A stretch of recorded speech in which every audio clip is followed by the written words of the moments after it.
हन्ना की प्रार्थना 2। तब हन्ना ने प्रार्थना करके कहा, मेरा मन यहोवा के कारण मगन है, मेरा सींग यहोवा के कारण ऊंचा हुआ है।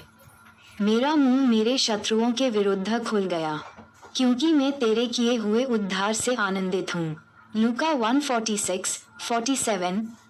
यहोवा के तुल्य कोई पवित्र नहीं, क्योंकि तुझको छोड़ और कोई है ही नहीं, और हमारे परमेश्वर के समान कोई चट्टान नहीं है।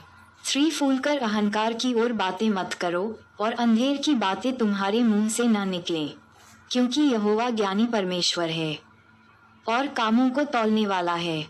4। शूरवीरों के धनुष टूट गए, और ठोकर खाने वालों की कमर में बल का फेंटा कसा गया। 5। जो पेट भरते थे उन्हें रोटी के लिए मजदूरी करनी पड़ी, जो भूखे थे वे फिर ऐसे न रहे, वरन जो बांझ थी उसके साथ हुए, और अनेक बालकों की माता घुलती जाती है। लूका 1:53-6। यहोवा मारता है और जिलाता भी है, वही अधोलोक में उतारता और उससे निकालता भी है।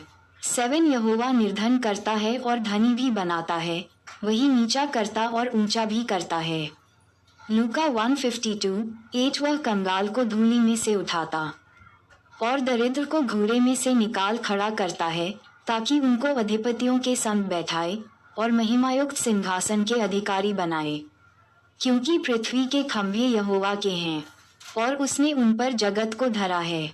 9। वह अपने भक्तों के पांवों को संभाले रहेगा, परंतु दुष्ट अंधियारे में चुपचाप पड़े रहेंगे, क्योंकि कोई मनुष्य अपने बल के कारण प्रबल न होगा। 10। जो यहोवा से झगड़ते हैं वे चकनाचूर होंगे, वह उनके विरुद्ध आकाश में गरजेगा। यहोवा पृथ्वी की छोर तक न्याय करेगा, और अपने राजा को बल देगा और अपने अभिषिक्त के सींग को ऊंचा करेगा।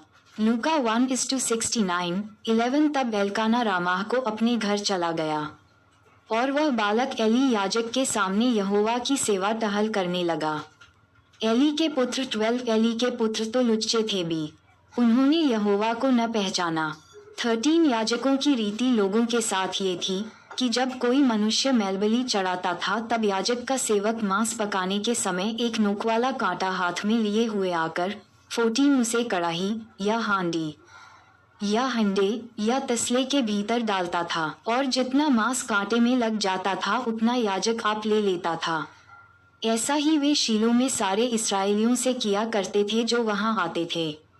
15। और चर्बी जलाने से पहले भी याजक का सेवक आकर मेलबलि चढ़ाने वाले से कहता था, भूनने के लिए याजक को मांस दे, वह तुझ से पका हुआ नहीं, कच्चा ही मांस लेगा। 16। और जब कोई उससे कहता, निश्चय चर्बी अभी जलाई जाएगी, तब जितना तेरा जी चाहे उतना ले लेना, तब वह कहता था, नहीं, अभी दे, नहीं तो मैं छीन लूंगा। 17। इसलिए उन जवानों का पाप यहोवा की दृष्टि में बहुत भारी हुआ, क्योंकि वे मनुष्य यहोवा की भेंट का तिरस्कार करते थे। बालक शमूएल की सेवकाई 18। परंतु शमूएल जो बालक था सनी का एपोद सी पहने हुए यहोवा के सामने सेवा टहल किया करता था। 19। और उसकी माता प्रतिवर्ष उसके लिए एक छोटा सा बागा बनाकर जब अपने पति के संग प्रतिवर्ष की मेलबलि चढ़ाने आती थी तब बागे को उसके पास लाया करती थी।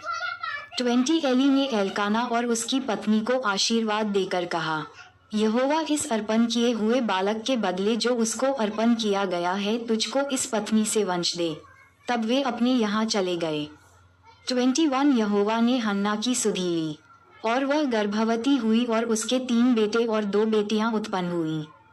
और बालक शमूएल यहोवा के संग रहता हुआ बढ़ता गया। एली के घराने के विरुद्ध भविष्यवाणी 22। एली तो अति बूढ़ा हो गया था, और उसने सुना कि उसके पुत्र सारे इस्राएल से कैसा कैसा व्यवहार करते हैं, वरन मिलाप वाले तंबू के द्वार पर सेवा करने वाली स्त्रियों के संग कुकर्म भी करते हैं। 23। तब उसने उनसे कहा, तुम ऐसे ऐसे काम क्यों करते हो? मैं इन सब लोगों से तुम्हारे कुकर्मों की चर्चा सुना करता हूँ। 24। हे मेरे बेटों, ऐसा न करो, क्योंकि जो समाचार मेरे सुनने में आता है वह अच्छा नहीं। तुम तो यहोवा की प्रजा से अपराध कराते हो। 25। यदि एक मनुष्य दूसरे मनुष्य का अपराध करे तब तो न्यायदह उसका न्याय करेगा, परंतु यदि कोई मनुष्य यहोवा के विरुद्ध पाप करे तो उसके लिए कौन विनती करेगा? तो भी उन्होंने अपने पिता की बात न मानी, क्योंकि यहोवा की इच्छा उन्हें मार डालने की थी। 26 परंतु शमूएल बालक बढ़ता गया और यहोवा और मनुष्य दोनों उससे प्रसन्न रहते थे। लूका 2:52-27 परमेश्वर का एक जन एली के पास जाकर उससे कहने लगा, यहोवा ये कहता है कि जब तेरे मूल पुरुष का घराना मिस्र में फिरौन के घराने के वश में था, तब क्या मैं उस पर निश्चय प्रकट न हुआ था? 28 और क्या मैंने उसे इस्राएल के सब गोत्रों में से इसलिए चुन नहीं लिया था कि मेरा याजक होकर मेरी वेदी के ऊपर चढ़ावे चढ़ाए और धूप जलाए और मेरे सामने एपोद पहना करे? और क्या मैंने तेरे मूल पुरुष के घराने को इस्राएलियों के सारे हव्य न दिए थे? 29 इसलिए मेरे मेलबली और इन्नबली को, जिनको मैंने अपने धाम में चढ़ाने की आज्ञा दी है, उन्हें तुम लोग क्यों पांव तले रौंदते हो? और तू क्यों अपने पुत्रों का मुझसे अधिक आदर करता है कि तुम लोग मेरी इज़राइली प्रजा की अच्छी से अच्छी भेंट खा खा के मोटे हो जाओ? 30 इसलिए इस्राएल के परमेश्वर यहोवा की यह वाणी है कि मैंने कहा तो था कि तेरा घराना और तेरे मूल पुरुष का घराना मेरे सामने सदैव चला करेगा, परंतु अब यहोवा की वाणी यह है कि यह बात मुझसे दूर हो, क्योंकि जो मेरा आदर करे मैं उनका आदर करूँगा, और जो मुझे तुच्छ जाने वे छोटे समझे जाएंगे। 31 सुन, वे दिन आते हैं कि मैं तेरा भुजबल और तेरे मूल पुरुष के घराने का भुजबल ऐसा तोड़ डालूंगा कि तेरे घराने में कोई बूढ़ा होने न पाएगा। 32 इस्राएल का कितना ही कल्याण क्यों न हो, तो भी तुझे मेरे धाम का दुख देख पड़ेगा, और तेरे घराने में कोई कभी बूढ़ा न होने पाएगा।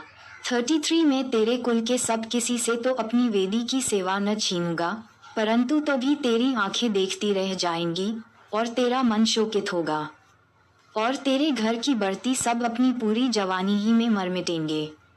34 और मेरी इस बात का चिन्ह वह विपत्ति होगी जो होप्नी और पीनहौस नामक तेरे दोनों पुत्रों पर पड़ेगी, अर्थात वे दोनों के दोनों एक ही दिन मर जाएंगे। 35 और मैं अपने लिए एक विश्वासयोग्य याजक ठहराऊंगा, जो मेरे हृदय और मन की इच्छा के अनुसार किया करेगा, और मैं उसका घर बसाऊंगा और स्थिर करूंगा, और वह मेरे अभिषिक्त के आगे आगे सब दिन चला फिरा करेगा। 36 और ऐसा होगा कि जो कोई तेरे घराने में बचा रहेगा वह उसी के पास जाकर एक छोटे से टुकड़े चांदी के या एक रोटी के लिए दंडवत करके कहेगा, याजक के किसी काम में मुझे लगा, जिससे मुझे एक टुकड़ा रोटी मिले। माताएं एवं बहनों से निवेदन है कि अगर हमारी ये वीडियो आपको अच्छी लगी हो तो कृपया करके वीडियो को लाइक और सब्सक्राइब करना ना भूलें, क्योंकि हमारी वीडियो आप सब तक बहुत जल्दी पहुँचे। जय यीशु मसीह।